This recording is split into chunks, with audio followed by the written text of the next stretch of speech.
So my grandmother was a professional clown and we studied internationally. Yeah, and what's wild is I'm actually an introvert. Most of the work that an actor does is lonely. The creative blocks happen when your life is out of alignment. This is my closet. Like this is my side of the closet, right?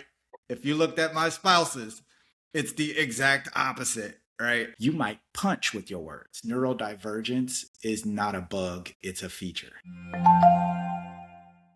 Real talk, raw feelings. Welcome to Attunigrate's podcast series. If I'm being honest, I'm your host, Nishani and I'm the founder of Attunigrate. And I'm Himgori Alve, also Gigi to my friends, and I'm the creative mind and founder behind Tessellations. Today, we have a very special guest, per usual. This is somebody that we have been connecting with. Gigi and I have been both getting to know on a personal level and a professional level, and it's been really exciting learning so much about this guest. So we're excited to share this person with our audience. So allow me to introduce our special guest, Edmund Alyn Jones, Master of Fine Art. He is an author, an actor, an entrepreneur, and a member of the American Alliance for Theater Education, the Black Theater Network, and a proud alumni of the Mosaic Youth Theater of Detroit. He's an award-winning playwright. His prior work includes 2020, Her, If These Stalls Could Talk, and several screenplays. Edmund is the director of the New Voices Detroit Playwright Festival, writer and host of the Verb Gym podcast. So he's another podcaster like us, and the creator of the Off-Booked Acting Method. We're going to share a bunch of information about all the great things that Edmund Jones, aka Eddie. I'm going to steal his thunder and already reveal to you guys that we're going to call him Eddie in the show. So a couple more things to share. Eddie is one of those people that has a weird combination of using both sides of his brain. Eddie is also he's kind of known as having a real oxymoron, if you will, right? So he is dual majoring in theater and engineering. He also tends to listen to audiobooks about metaphysics while bodybuilding. That was a new one, Eddie. I did not know that about you, so I'm learning new things already. Eddie always seems to test the boundaries of classification. He grew up in Detroit. Eddie found theater and latched on for dear life. He soon branched out into writing, where he won a year's worth of movie tickets for an essay, which is really cool. So when he won over 10 grand for a pair of speeches he wrote as an upperclassman in high school, he figured writing just might get him out of the hood. Since then, he's been writing several essays, poems, short stories, while producing several of his original performance pieces, a one-man show, and several plays. Eddie is a two-time winner of the Heck Rabbi Playwriting Festival. He has turned his passions of theater and writing into a winning combination. He's got his Bachelor of Fine Arts from the University of Michigan, and he wanted me to mention that the one is in the University of Michigan he's talking about is the one in Ann Arbor with the big house. And he's got a Master of Fine Arts from the Hillberry, the last repertory theater graduate school in the country. Eddie has learned how to bring theatrics to even the most mundane of tasks. And you guys will see that today in our episode. I can already predict that. Even when he's not writing in his dungeon or performing Shakespeare, Eddie runs his production company, Dramatically Richer LLC, with his wife, Kinnicky Jones, who Gigi and I had the greatest pleasure of meeting today in person. And there are children involved, but we're not going to get into those details because we're here to highlight Eddie and talk about all things Edmund Alyn Jones. Welcome, Eddie. Thank you for being a part of our podcast. Thank you. This is fun. I've been looking forward to this. Yeah, welcome, Eddie. Like, it is such a pleasure always to be surrounded. Like, to have you around is a pleasure. Right now, when we're talking to you as well, the face, the expressions are giving it all. We love the vibe. I mentioned this morning is I wish I was like you when I was around a lot of people. Like I'm okay in front of people that I know, but I'm not okay with around a lot of people. But yeah, that is something I'm definitely going to take. We had a talk, and that is something I really admire about Eddie. But yeah, getting into the conversation, Eddie, first thing we want to know a little bit about you, Detroit, and how did your early life kind of brought you into the world of theater? Like we have mentioned a lot of it, but we would want to hear it in your words, like how you and became a part of like theater community. How did Mosaic come into your life and all of that story? Like take us through that journey. Yeah, cool. Again, thanks for having me. This is awesome. This is awesome. So we're talking about theater, right? And how I got into that world. I actually began performing at 4 years old. So my grandmother was a professional clown, and we studied internationally. Yeah. So there's actually a World Clown Association, and clowns from all over the world get together and we teach each other, and it's like a major conference. So if you think of, like Comic-Con, but imagine it's just a bunch of clowns walking around. It is incredible. So that was my introduction into the entertainment industry. My grandmother actually paid me as a clown. So we were professionals. We would do bar mitzvahs, we would do birthdays, we would do parades. And I learned from a very young age that I could get paid really good money to make people laugh. So that was, and I remember specifically, people would say, "Why are you paying him? He's just a kid, right?" She's like, "No, I'm teaching them business. This is business." So from a young age, I made that connection between entertainment. While it's fun and it's great and I enjoy doing it, it is also a great way to earn a living. So at the height of my clowning career, I was making about $250 an hour. And this was as a teenager, right? So I was making good bread. I was making in a day what some of my friends had to work a whole week at McDonald's to make. Unfortunately, I don't know if y'all remember in like the late 90s, early 2000s, people started scaring people dressed up like clowns. And that, yeah. So that ruined my ends real quick. Like, the demand for clowns at parties went down dramatically because of that. So whoever those people are. Anyway, but I think we're gonna make a clown come back someday. I'm hoping. They just keep making scary movies about clowns. But anyway, keep it going. Then in school, I'm in third grade. I got cast in a play as a Raggedy Ann. If y'all have seen Toy Story, Woody. He's kind of like this floppy doll. There's this American doll named Raggedy Andy, and he's a little floppy doll. I think that's what Woody's loosely based on. So I played that character. So I was in Toy Story before Toy Story was even a thing. Ahead of my time. But I remember that was third grade. And I remember we did a performance for the school and went great. Everybody loved it. We got a standing ovation to other kids. It was awesome. And then we had the performance for the parents, for our families. And for some reason, people were so nervous with their family, and they were missing lines and we were missing cues, and it wasn't as good.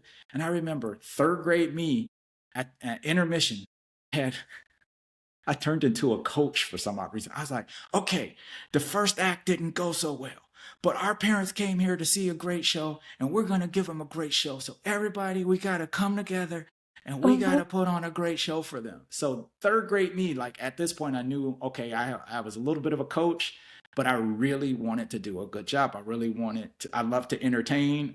And to me, it became a mastered skill. So by this point, I'm third grade, so I'm 8 years old.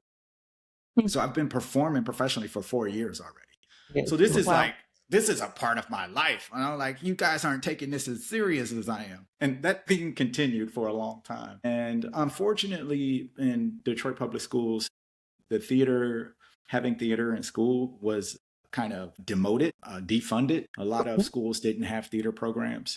So fortunately, while I was in middle school, there was an organization, Mosaic Youth Theater Detroit. They would go on a school tour and they would come and perform for schools all over the city. And there were people my age on stage touring, doing theater. I was like, and then one of my friends in middle school, Dr. Kilpatrick, who actually has her own show on BET now. Shout out to Dr. from Detroit. Y'all should check it out. It is hilarious. It's like a detective show, like if Perry Mason and Detroit had a baby.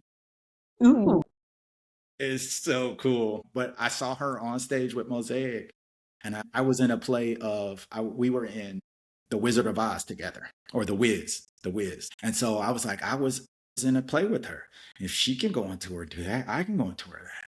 So, yeah, so shout out to you, Diara. You kind of helped me get into the theater world. And of course, big shout out to Mosaic Youth Theater of Detroit, who I work with now. I'm in Mhm. charge of engagement with Mm. Mosaic. So, in a nutshell, I like to say I'm just spreading the good news of Mosaic. And it's one of my favorite places on the planet. And Mhm. to be able to pay it forward, somebody went out there and made things happen and got resources so that I could do theater Mhm. as a young person. So those were the two big things. Between my grandmother and Mosaic, that really catapulted me into the entertainment industry. But yeah, like hearing your story, I'm just like every single time I think we hear you, Eddie, I'm just going to say like we find a little bit of a nugget and a new piece of information. I'm still sitting with you, your grandmother, and the entire clownings. And I don't know, for some reason, I have this visual in my head from Modern Family Camp, trying to convince all of us how clowning. I have no idea why I have this visual in front of me. I've tried to get rid of it for another 5 minutes right now, and I couldn't. And I can see why it is an art, because it's not easy to go around and make people laugh. Like you Mm. Yeah. can pull them into a deeper conversation, not even a deeper conversation, but you can make people cry easily. But to make them laugh is next difficult. And you got lessons so early on. Like I Yeah. can see those formative years. Now that I tell you that, oh, I love your outwards energy when you see people, you're doing it, what, from the age of 4? Yeah. And what's wild is I'm actually an introvert. So a lot of people don't realize about actors is most actors are introverts. Mm. And they'd be like, that doesn't make sense. You're performing and you're in front of people. But most of the work that an actor does is lonely. You're doing research by yourself. When you're memorizing lines, you're usually not doing that with someone else unless you got, a partner or Mhm. somebody in the show that you're with who will run lines with you. But for the most part, it's a pretty lonely job. And that's what I appreciated about it. It was like I could go and do all of this work by myself in the shadows and then bring the finished product to rehearsal or bring what I had to rehearsal. Mm. Yeah, yeah. So that was another thing that Mosaic really helped me with is it kind of socialized me as a nerd. Mm. Because, sending me to my room was never a punishment for me. It'd be like, go to your room. I'd be like, yes, thank you. I just go and read a book and be in my imagination. I always had like little toys. So even when I was a kid, I was always making these big stories. I never just like smash toys into each other. I would like set up these elaborate stories where He-Man would meet the Ninja Turtles in a mountain and Ooh. they would go to the top of the bunk bed castle where they would meet Teddy Ruxpin and it would be an epic like it was always this big story. So that's it. That yeah. My God. What were we talking about? We were just talking about you. And yeah, like again, we mentioned in the intro, like I have so many things. Like, I'm sorry, I've started asking a lot of questions because Yeah. in your intro, like that's what I'm saying. Like we have met multiple times, but I think every single time we host a podcast with somebody, we learn a second side to Mhm. them. And today, that's our day with you, Eddie. Like it's almost like doing our tribe builders and doing our networking sessions. Like today is actually the day. But yeah, having said that, like, you in your intro, it was mentioned you use both sides of your brain. Do you think it's a struggle or it's a strength? What would you categorize? Well, I think it's so one person I bring up is Picasso and, you know, put on the shelf how you feel about him as a human, but he was very scientific about how he approached his art. Like if you look at his journals, it's like this version and this version, this version. And so I've been able to kind of bring that to acting, my Mm. engineering side from acting. So I was studying civil engineering. I used to work with the Environment Protection Agency. I still am involved in more so like software architecture. I was a business analyst. I'm a Scrum Mhm. master, project manager in tech, and all that other stuff. But anyway, I brought that engineering stuff to my acting. So the off book method, which you kind of talked about in my intro, is this systematic engineer introverted approach to acting. that I've created. So it's a very clear system of every time I get a script, it's like I do this, this, this, this, and this. And if I follow it all the way through, I usually get great results. Mm. And then, but the beautiful thing is, like with all the work that I did with my grandmother, like once I've done all that hard work, then I just show up to rehearsal and I do all of the play and I improvise and I have fun. Because I think I'm a big believer, like the more you prepare, the more you can have fun. The more you prepare, the Mm. more you can be free. Mm-hmm. Yeah. So the engineer, the left brain helps me to prepare, and then the Mm-hmm. right brain. But I find that if I'm not prepared, it's really difficult for the right brain to kick in. Mhm. Right. Yeah. And that's, something I've been thinking about because in our podcast, our guests, we are often talking to them about wellness. What are you doing for the community around you? What have you done with yourself? And it seems like your grandmother introducing you to the world of entertainment, right? And turning it into something that's fun, but also like lucrative because you made money at the early age of 4 or 5. Like that's wild. But those are some awesome disciplines, like routines, like structure that she was putting in to teach you like there's an exchange here. It doesn't have to be that you're just giving for free for everybody, even though I'm sure it was enjoyable to you as a little kid. Because what does money even mean when you're 5 years old, right? Unless you want to buy like your favorite toy or something, and you're like, wait, how do I get there? But Yeah. I was thinking about, right, like because when you had walked us through the Mosaic Theater, you had given our networking group a tour and you had walked us through like the early stages of where it started, how it was founded, and what it took to transform it to where it is today. And we were at an event even yesterday, early morning yesterday, we had an event where we were once again introduced to what Mosaic does. And I think I hadn't realized, Eddie, the impact that you had on Mosaic until so many different people pointed you out. Like so many people shouted out Edmund Jones in their speeches while they were speaking to the audience, right? And I was like, damn, Eddie, like you're like famous. You're like really, really known. And you're for being this soul kind, generous person that's helping everybody feel loved and you're showing them what it's like for them to shine. And I think that takes a great leader. And it's very clear from your early life that you were already set up for leadership. Like your grandmother was just pointing out something that's already in you and she was just harnessing that. She was just turning the knob faster than other people would have. Like she was like, oh, I see it. I'm just going to turn it out now and then watch as it unfolds. Because you're saying when you were like 8 years old, you were already looking at everybody else going, okay, we're going to pull our pants up. We're going to get it together. Yeah. And sometimes we need Yeah. that. So in my perspective, learning so much about you, I'm really curious. And I know you and I, the first time we met, we talked about how theater and acting can help in the wellness space. And you talking about the left and right brain made me wonder and ask you to expand more on that because so many people get stuck on being logical and they think that their creativity needs to come from logic. But when you're acting, you can't really tap into logic every time unless you've practiced. So I really really loved what you said, like you need to practice it. There needs to be a discipline routine that you put into practice so that you can allow your creativity from a wellness lens, right? From a method of coaching others and mentoring others in the world of how does acting and all of these dynamics play into improving oneself, improving your overall, Ooh. yeah, just personality. Yeah, take it away. That's a great question. So I joke and I say I think everybody in America should be forced to do two things: be in a community theater play and Mm. work retail during the holiday season. Yes. Ooh.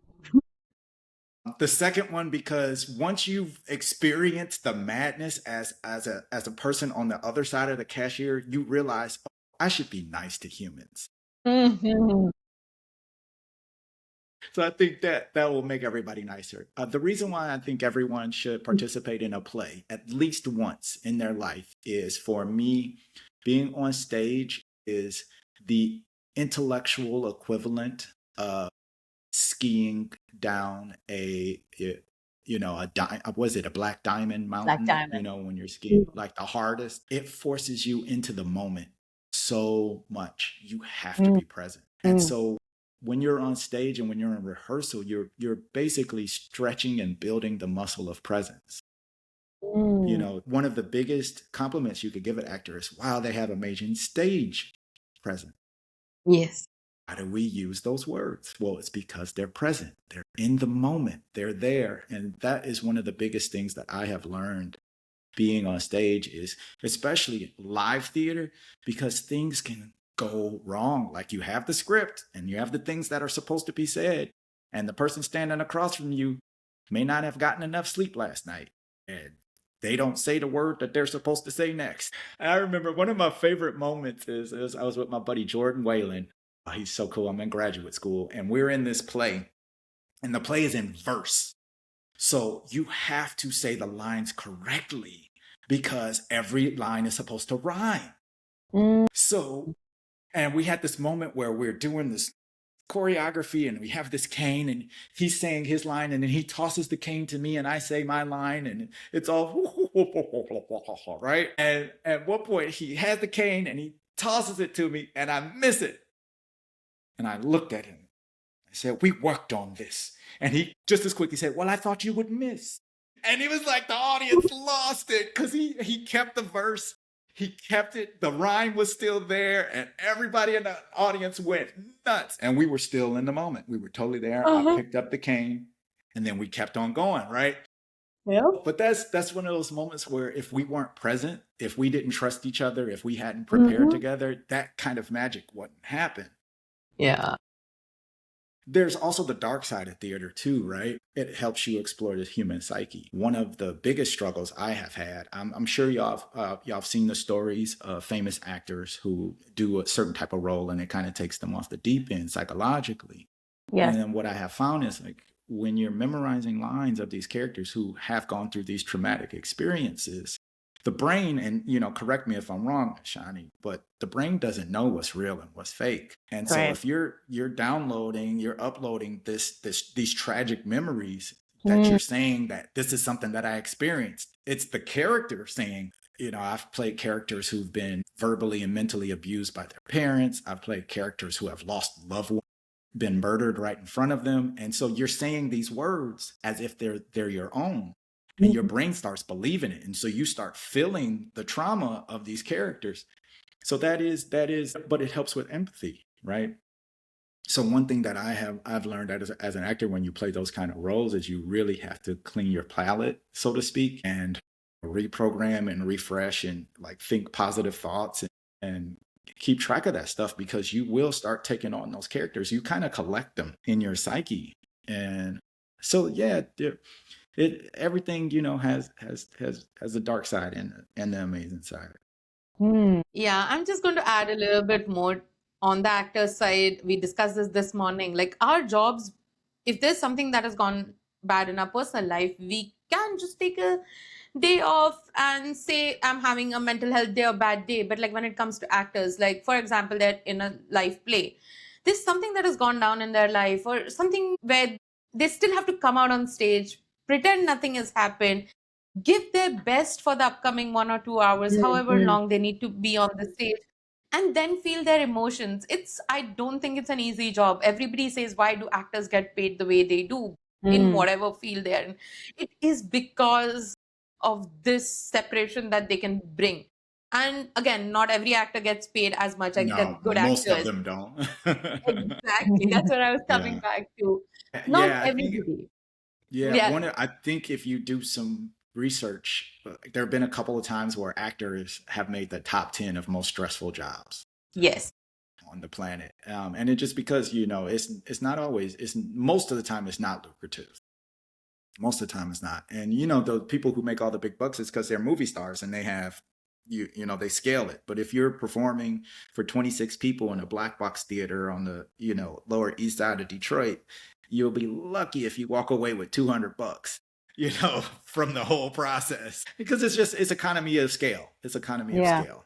Yeah. Right. I understand a little bit about the theater experience, I'm going to say, is because I'm from India and I'm from this small, not the small, but like region called Maharashtra.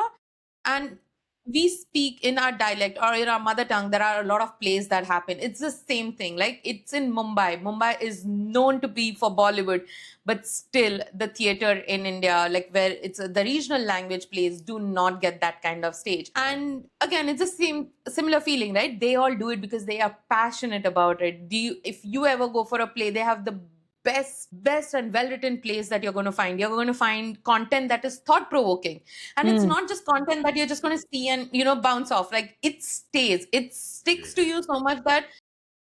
So I had my first experience in New York almost a week or 2 weeks back. I saw Yeah. Heather. Yes, I did. I went and I saw Heather's. For example, it is comedy and it's tragedy at the same time. They are dealing with high school murders and like lot of like actual shit is happening. But like, when you see the actors and when they're so present on stage, I'm like, it was one of my best experiences, right? I don't care at the part where whatever the in between parts of the story were, which was killing and whatever. I'm like, how did they perform at that point? Like, what did it bring to me internally? So, like, those small things were like a takeaway. The lights bring so much to the stage. Like, theater is not just coming out and acting. Like, yesterday we spoke about people behind the scenes as well, and we spoke about people who do lights, people who do sounds. They need to be specific on that time. Like, small thing was like the gunshot. How would you do it? It was sound and it was like lights just flashing in front of you, because that's what our first vision is. We will shut our eyes and bring it back. So that's what they did. Like, just and I'm like, yes, these are like, how would you elevate an experience for like, a viewer who is watching? And I'm bringing this back to Mosaic because I even enjoyed a play with that the kids did this, I'm going to say in end of February, start of March. And the kids managed lights, the kids managed everything. They were on stage, they were managing everything, and they did a brilliant job. They had us for hour and a half, wherein there were no phones, there was nothing that we could do. And if I watched a professional play and somebody from Mosaic, oh my God, like both of them had the similar level of skills, I'm going to say. So, like, really, like, whatever you are doing at Mosaic is bringing that out. Like, we can see that effort. We can see them performing those things. I'm honestly going to say, like, it really makes me somebody who is witnessing this culture unfold right in front of me right now as I'm talking about it as well. I am loving every bit of it. That's So so thank you. cool. Yeah. That's so cool. I was just thinking about how all of the individuals at Mosaic, the youth, right? The community that they have built, because something you had shared, and I want you to share that here in this podcast too, because you had talked about how in Mosaic there were times when some of these kids would have to be removed, like kicked out of the group because they were not engaging or they were not really getting with the program and there was resistance, and you guys would try everything, and if it didn't work, you just had to like say like, okay, well, it's done. We're done trying.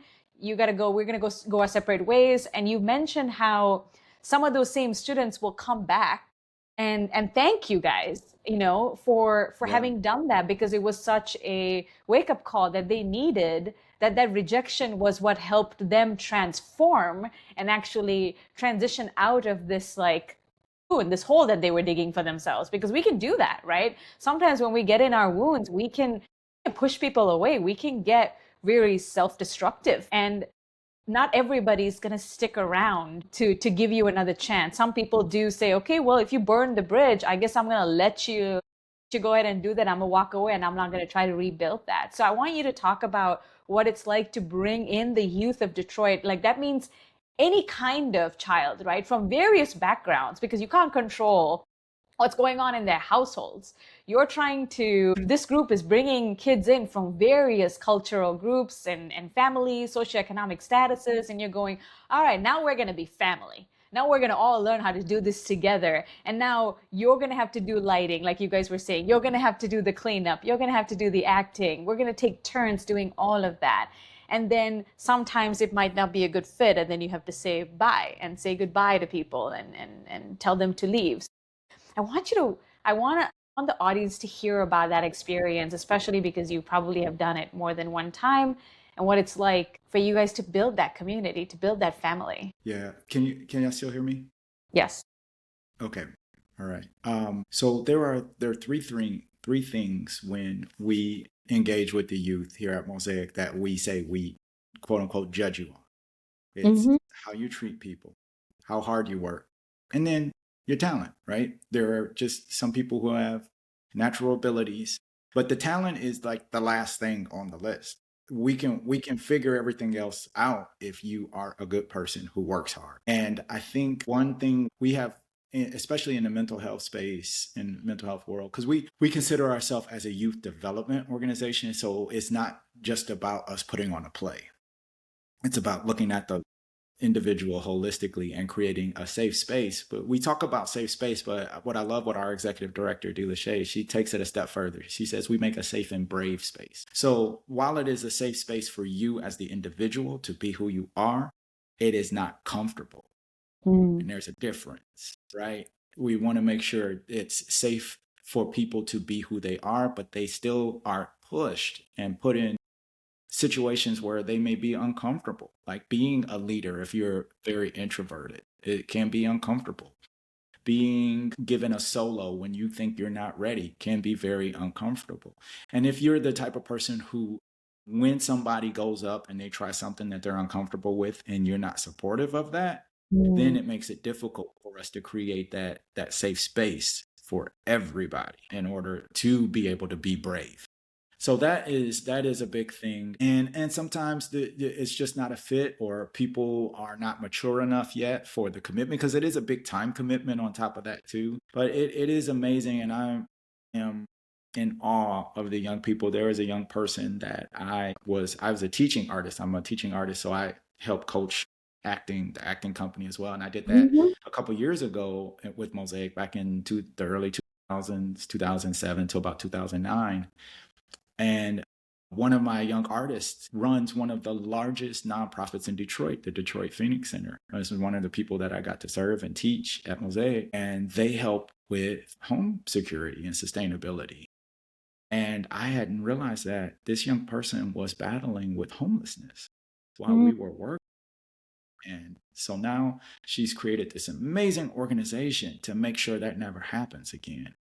And so it's just, yeah, like you said, you're working with folks from different backgrounds, and I think we really live up to our name of it being a mosaic, right? Mm-hmm. So it's this idea is, you got this, you'll appreciate this, the tesserae. Yeah, the Yeah. tesserae is the one piece by itself. It's still a whole, right? Whole. That one little piece is still its whole. It has its own Yes. color, it has its Yeah. own identity. It may be made out of ceramic, it may be made out of glass, it may be made out of stone. But when you put it together with the other pieces, it shows a nice big picture. So yeah, it's been interesting. Now, I also really want to bring up too the theater and Mosaic. It also tends to attract a certain type of person who maybe usually are mentally divergent. I personally, later in my career, it wasn't until I was an adult that I was diagnosed. So I diagnosed bipolar type 2. And so there is this outburst of creativity that people are like, how did you get all of that done? And now in hindsight, it's like, I was manic. Ah, that's how I wrote 6 plays in 6 weeks. You know, yeah, pretty wild, right? And of course, there's the opposite end of that. So as I get older, there's also learning and teaching the young artists, how do you manage that? How do you keep it more even? Or as my colleague here, Ange, says, how can you 2% things more? So for me, it's always been, I'm gonna do this now in 48 hours. Let's go. And she's like, yeah, how about we just spread that out over a little bit longer period of time so you don't, put yourself out of balance. Yeah, I have to cross off one question off my list now. I was just going to ask you, how do you deal with a creative block? But seems like that's not happening. Okay, I'm canceling the question. I'm not going to ask you this. Yeah, well, there's still creative blocks happen when your life is out of alignment.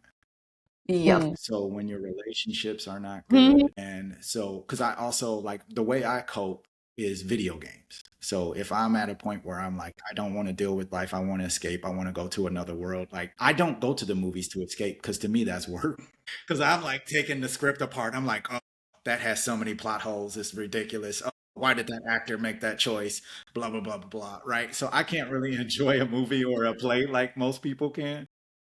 Sorry, Eddie, I'm going to bitch it in between and be like, I'm the similar kind of person, and my husband hates watching movies with me.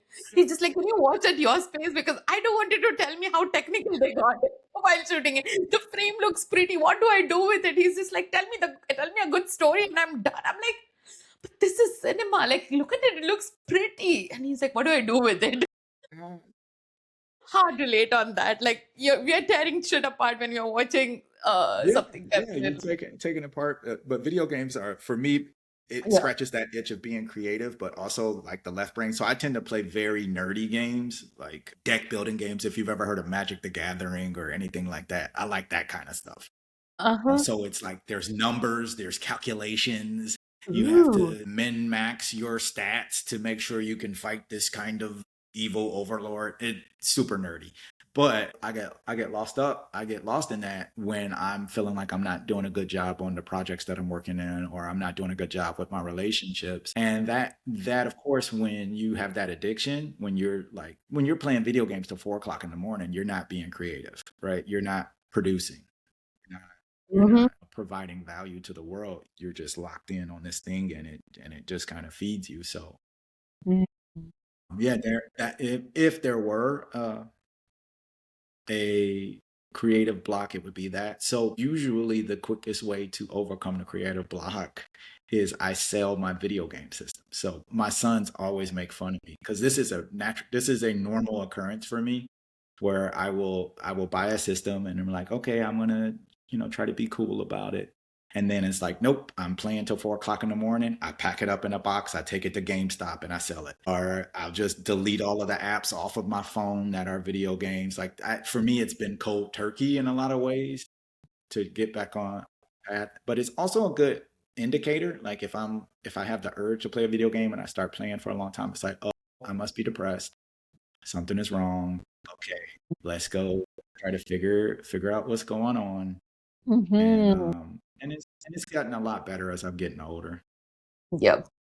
Yeah, I'm going to say the same thing. For me, it's my house. I mean, cleaning, I think a lot of our podcast listeners have figured it out by now. I cannot have a messy house the moment I see mess in front of me. First, it starts bothering me. And if it stays for more than 3 days in the same place, that means there's something wrong with me.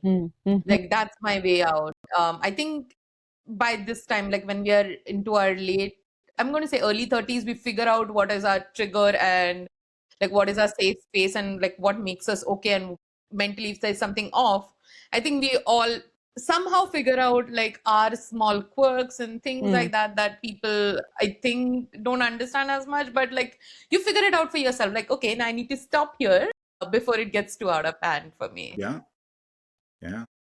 I also think that's one of the first things when we all met and had a tribe builder, which for anybody listening who's like, what in the world is a tribe builder?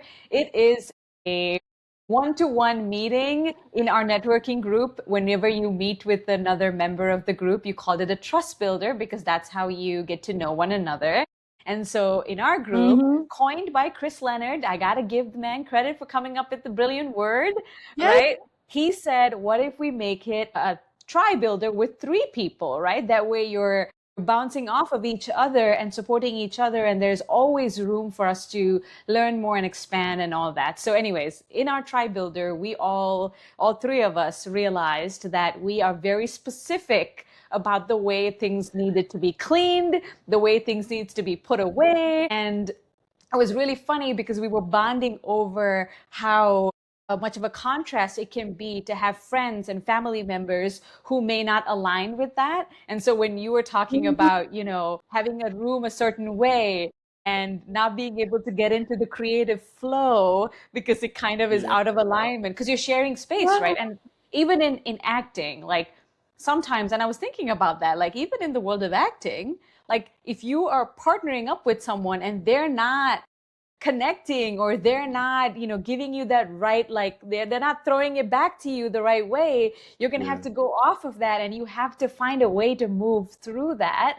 And so anyways, I wanted to get into that because I'm like, I know it's a topic that we all love and it's a way that we know something is not This is my closet. Like Yeah, this is my right. side of the closet, right?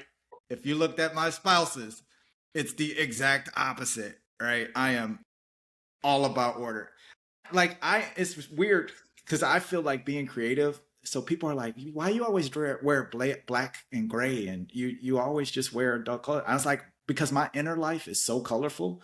Like I feel like I need to have a boring wardrobe in order for me to be able to process it. And so this is like it's one less thing I have to think about. I just get up. It's like, oh, I pick up this. These are my socks. Here's my t-shirt. Here's the jeans, and then I don't have to think about it. It's one less decision I have to make. But yeah, so we were talking about what? Yeah. Order from chaos, how Order important from that chaos. is How to Uh-huh. maintain sanity. to maintain sanity. I think for me it's removing decision fatigue. Because Yeah. as a creative person, especially if you're a producer, if you're a director, you have to make a lot of decisions constantly making decisions. When you're in a leadership position at an arts organization, you're constantly making decisions. So I find that by having order and by having systems and things that I do every day in a certain way, it's one less thing that I have to decide. Sorry, I'm just going back to your thing. I never noticed you're always dressed in black and grays. Now I'm going to keep my eye out on that because, as you said, yes, your personality is very vibrant. I don't think I've ever noticed that you're always in black and grays, and it's a Mm-hmm. Yeah, compliment because I notice yeah, colors. Yeah, yeah. Well, I think yesterday was the exception because we had the event. So like Yeah. when we had events, I had a colorful bow tie on, and that's right. but I had a Yeah. blue. Yeah, that suit. Any. I'm gonna tell you right now. 9 times out of 10, if I'm wearing something colorful, my wife bought it for me. Did you just text my husband and just like, did you coordinate with him on the same text message? Because he would say the same thing. If I'm wearing anything that's different, it's because my wife forced me to shop that. Bought me. And I'll get compliments. I was like, oh, that tie is so nice. It's so clear. It's like, I didn't buy it. I'll tell her.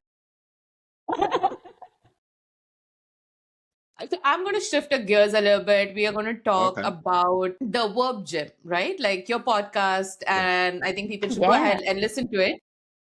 I'm going to combine two things. Like, can you let people in on what the verb gym is? And I'm attaching another question to it, which is, what is that one conversation from that podcast that stayed with you? Okay.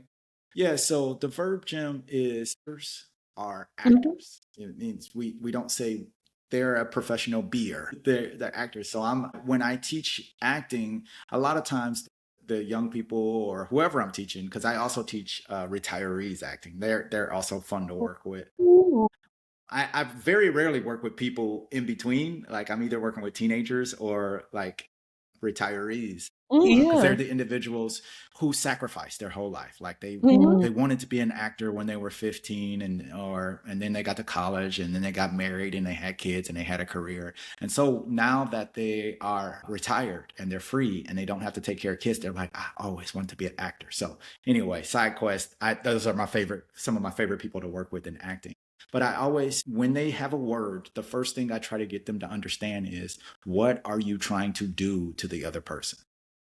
What is the verb? So right Okay. now I am trying to pierce, right? Mhm. I'm trying to pierce with my words, with what I'm saying. I'm trying to get my words as if it's a needle with a thread into your heart, right? Mm.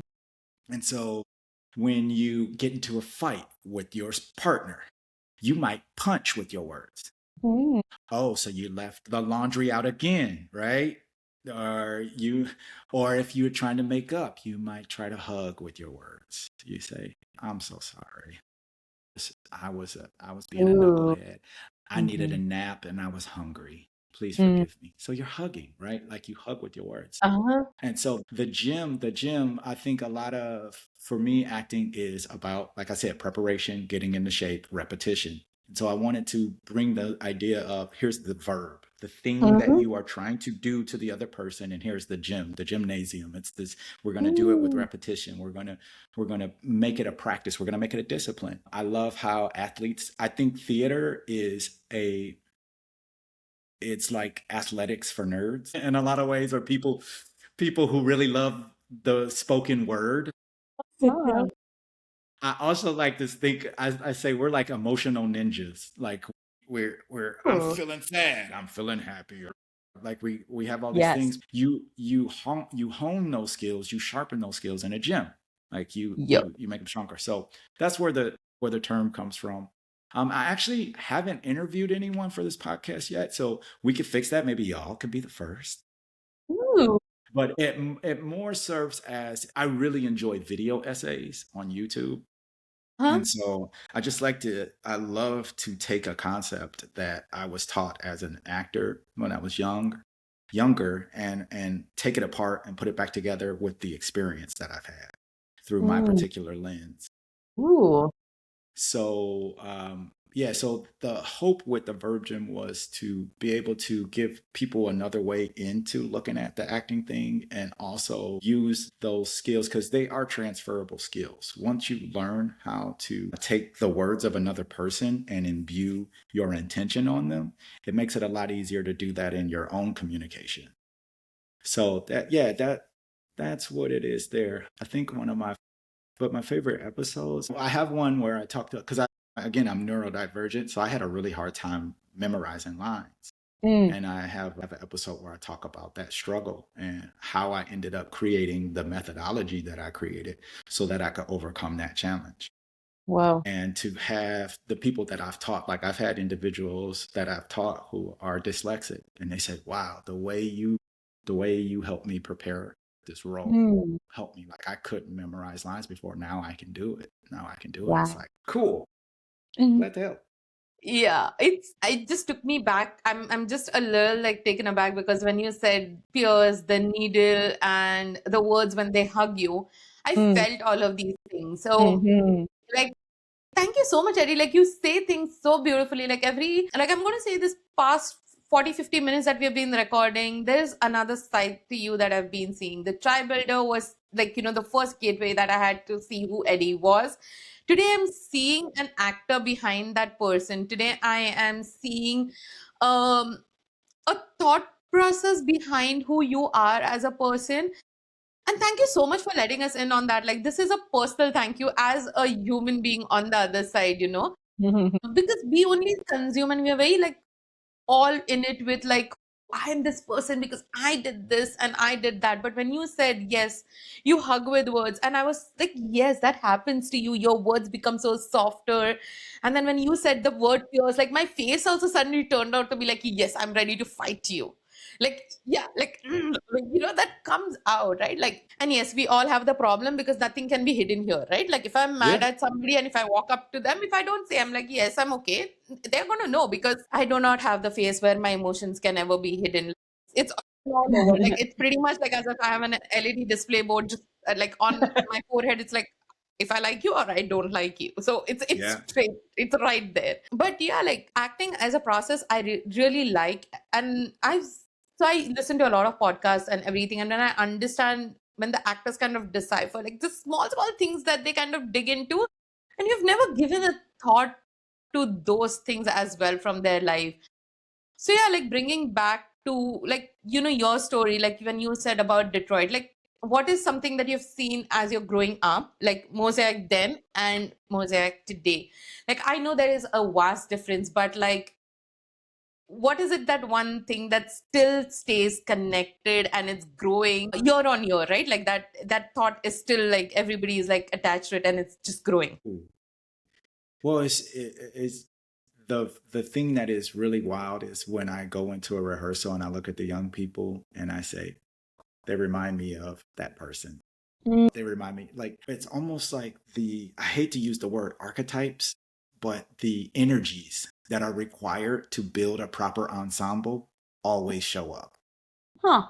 They always show up. No matter what year you come into Mosaic, it's you need that person who's the galvanizer. You need the person who's the quiet hard worker. You need the person who is the perfectionist. You need the person who is the peacekeeper. You need the person who is the observer, right? And they all seem to show up, and it's like if you're missing that piece, you can feel it in the ensemble. And then what ends up happening is people tend to morph a little bit to try to fill those voids. And if you have a good teaching artist, they're also really good at cultivating those things that they see in the people. And Huh? and it may not necessarily like certain things may not come from the same person or one person. He may get different elements, but as a whole, in order to have a real ensemble, you have to have that perfect combination of temperaments, Mm. of preferences, of drive. Like if you don't have that person who has that drive, that kind of type A perfectionist, then the art is kind of okay. I mean, we feel good about it. We show up, we do an okay job, but without that person saying, "Hey y'all, that sucked." And they just keep it real, right? It's like, that wasn't very good. Let's try that again. And people are like, yeah, that wasn't very good. We aren't striving for excellence right now, are we? Mm. No. At the same turpin, on the other end though, if you got that person constantly saying this was not good, this is not good, and this is not good, then you don't have that sense of community because Mm. people are like, they're afraid to do anything because they don't want to get anything wrong. Right. So then you have that other person who kind of comes in and says, hey, that's all right, y'all. We'll shake it off. We're gonna try again after the break, and we'll get it okay. Or you'll have someone who takes that person who's really struggling and say, hey, let me show you how to do that. Let's go over Mm. in the Right. corner. Let's work on it over and over again until you figure it out. Right. So that, I think that's one thing that has stood the test of time. Mm. I haven't been in Mosaic from the very, very beginning. I started in 98. It's been around since 92. But I'm willing to bet money if I talk to alumni Mhm. who were there before me, Mhm. they would say a similar thing. Yeah. And I think we've talked a lot about Mosaic because there was this moment yesterday morning in the recording, which by the way, I believe Kinnicky had produced and directed that what we viewed on the screen while we were there at the breakfast. And it was beautiful. There was this moment where one of the students said, it's just about I am deserving of love just for being me. I don't have to do anything. I don't have to be anybody. I am deserving just by existing. Like for to hear a younger person say that, Yeah. like I felt that deep in my soul because it was like my inner child wish I had that.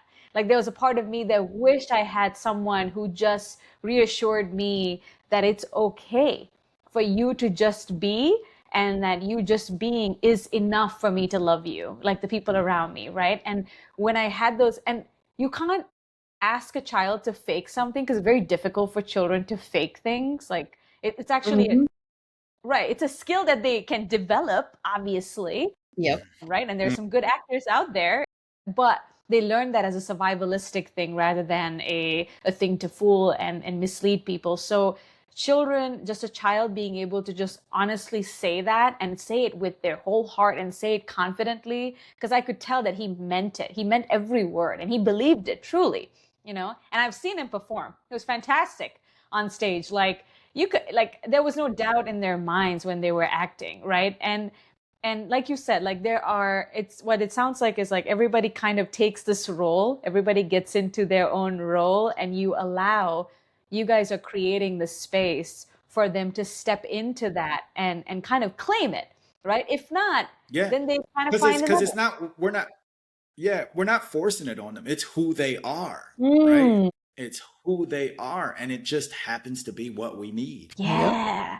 Yeah, I that's just so magical. There's something about that that you wouldn't you can't cherry pick the ones that come into Mosaic either because everybody's welcome at Mosaic. You're welcoming everybody.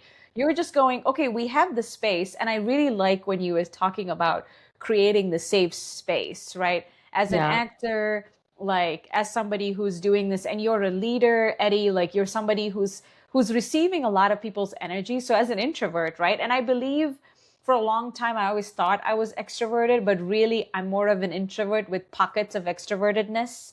Like you'll see me come out and everybody's like, whoa, Nishani, like your energy's on 10. But then I need like 3 days with not talking to y'all and not seeing Yep. anybody.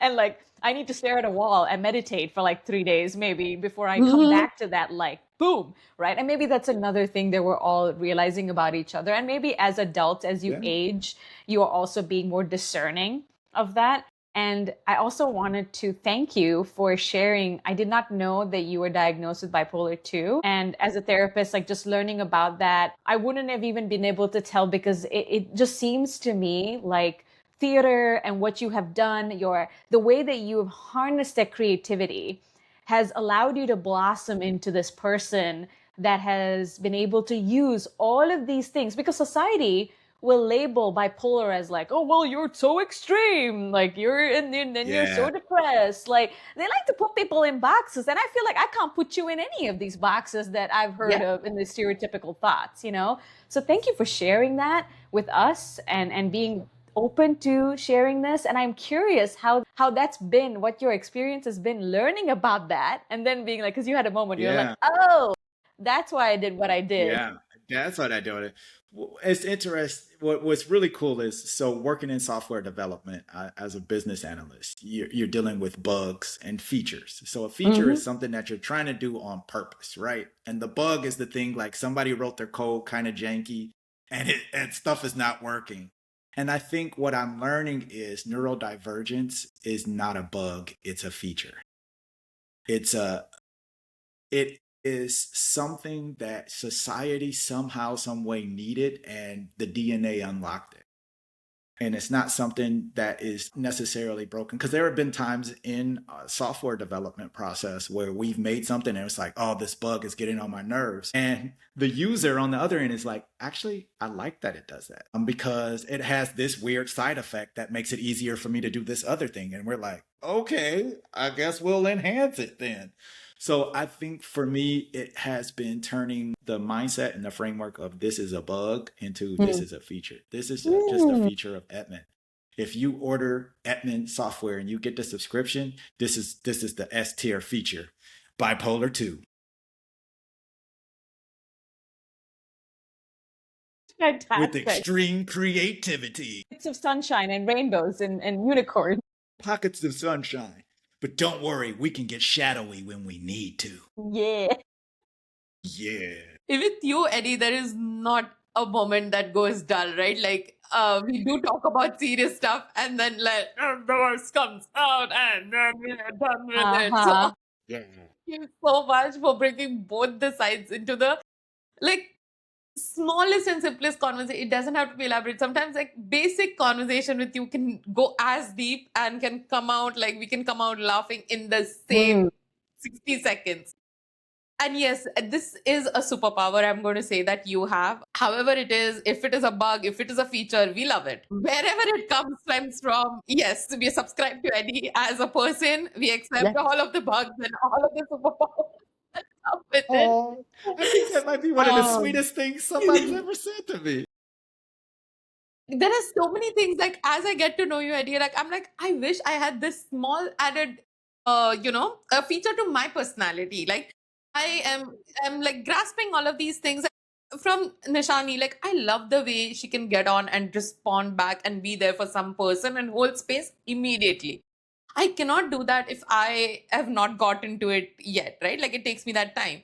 So you have this feature of like in 60 seconds a conversation can go as deep as it can. Like you can shed a tear to like having the biggest smile on your face. It's a feature.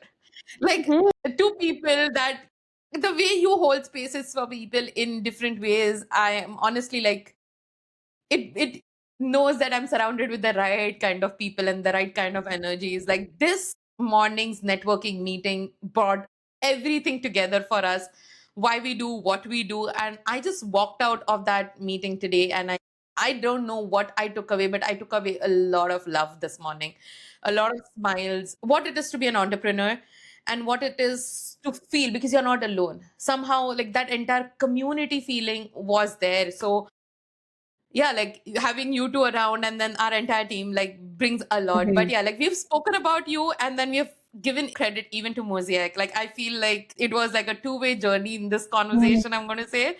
It was like what it is because I think with both Nishani and I have been fortunate to be at some of the events that Mosaic has hosted.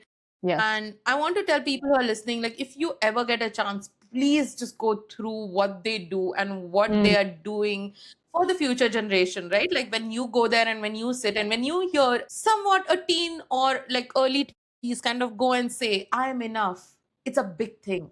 It's a big thing. And when you hear it at 9 a.m., yes, it is something that will always stay with me, right? Like we had a breakfast thing, but like, yes, like that is always going to stay with me. Like, I think I'm not going to talk more about it, but just say the word like, thank you.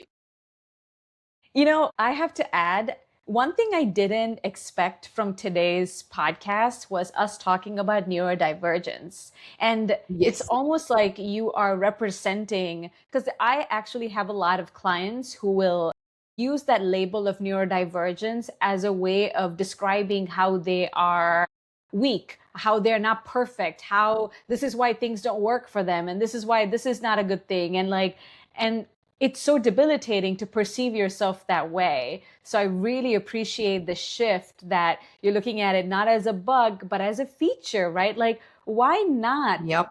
embrace this element that's been, it's given by a higher power that's outside of your control for whatever reason, Yep. right? You For have whatever this reason. capacity and it makes you so special. But I do believe, like, stereotypically, a lot of people will box in neurodivergent individuals. And to me, professionally and personally, I believe we're all on the spectrum at this point. We're just all Absolutely. just like in different levels on the spectrum, right? Like, Yeah. some of us just are a little bit leaning towards the neurotypical, but some of us are leaning way onto the other side of like really, really being on the neurodivergent spectrum. So to me, I call it neurospicy. And I'm like, listen, being Yeah. neurospicy just means like you just got flavor. Gigi and I love spicy food. This is just a statement, a Yeah. fact, right? We will eat spicy food for breakfast, lunch, and dinner. And to me, I'm like, listen, not everybody's meant to, they're not all meant to handle the spice. You know, the spice is Yeah. unique for those of us who will understand it, who will receive it, because Eddie, we're obviously, as we're getting to know you and getting to know your wife, like, and I know both of you are also in business, and I wanted to get into that, but I'm realizing we're already at an hour, but maybe we can touch Guess base. we need a part 2. Yep. We'll talk about the Absolutely. entrepreneurial journey because that's a Yeah, whole I thing. I especially, think we need to Gosh. get Keniki as well in that Yeah. one. Yeah. ooh, The entrepreneur. yes, Because especially during tax season, because it's like we're looking at the taxes here, like, why are we doing this? I feel that. So I yeah, feel that's that. a whole. Yes. Oh my gosh. I Yeah. believe we need to get into entrepreneurship because also Yeah. working with your own, like your life partner, right? Gigi is in the business, in her business with her husband too, but like being actively engaged in your personal life and in business and entrepreneurship, and you're trying to build something together, can be incredibly challenging because entrepreneurship also leads you through different pathways of self-discovery that you weren't prepared for.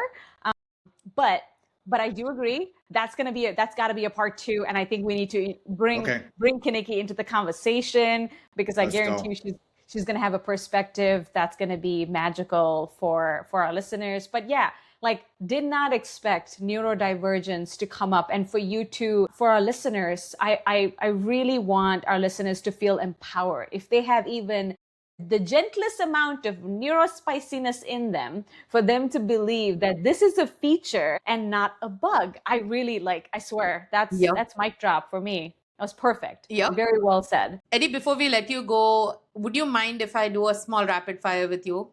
It's either I this always or that. wanted to do this. If there's a heaven, what do you want God to say to Okay. you? Okay. What's We're your getting favorite into- curse word? I don't know, like we've never done this before, but it seems really fun. Let's So go. I would just if you had to pick between acting and writing. Writing. Shakespeare original work. Shakespeare or my book? My work. So podcasting or stage performance. Stage performance. One word to describe Detroit. Unstoppable. You love it. One thing you're currently obsessed with. Video games. And a last one. Who is a better host, Nishani or me? Oh, Sorry, Eddie. I know I did this on purpose. I don't want to do that again, but I had to. Your energy. there's this thing we have called the Fifth Amendment Well said, Eddie. that Well I said. invoke. I invoke at this very moment. Thank you so much. I had to. It was not even written. The No, I question know, I was was not like, even what? written. I know, I heard it and I was like, whoa. You heard the record scratch. Like, I I know when I said it also, I'm just like, oh, let me say what Eddie has to say. But yeah, thank you so much, Eddie. Like, I cannot now wait to have the next conversation with you. Either we record it or we have it in person, like wherever that has to happen. Like, it feels like, the onion, like you keep peeling and then there are more layers inside. Like, it gets deeper. The conversation is more deeper. And I enjoy every part of getting to know you and your wife, both of you. And yes, next one, surely we are diving into the entrepreneurial journey, because somehow me and Nishani have done one podcast on that. And that's what we want our listeners to have. Like, take away examples from us saying that I know the journey feels lonely, but it's not. Everybody is going through the same thing, but nobody wants to show it to you. And yeah, we would love to get, have you on that as well. Yeah. And no, for sure, I really want to say from the bottom of my heart, Eddie, like your soul, the energy that you bring every week from the moment you joined our networking group, and we got to thank Chris, which we also have to invite Chris as a guest, by the way. We got to talk about financial stuff and financial wellness, but sidetrack, from the moment you have joined our group, you have brought a sense of energy, a shift that has allowed all of us to be more goofballs. Like, and I absolutely love being goofy and like animated. And I want a space where professionalism and that is welcome. And again, learning about the fact that you've been introduced to and you know how to perform as a clown and be a clown is also something that just like kind of, it was just cherry on top. Like, like the nose, like it was just perfection. But thank you so much for taking the time to connect with us. It's incredible learning so much more about you. I feel like we didn't even tap into all of the many layers of things that you have done, like production, like truly like directing and writing. I wanted to ask you about poetry, but maybe we'll kind of sidetrack into that in our take 2 of entrepreneur journey. But thank you for being a part of this. Thank you for being here. Thank you for being who you are and what you do for the community, for what you're doing for the people in Detroit. I think that's truly, truly incredible. Anyways, if you've made it this far, thank you for hanging out with us. We hope it made you feel a little bit more seen.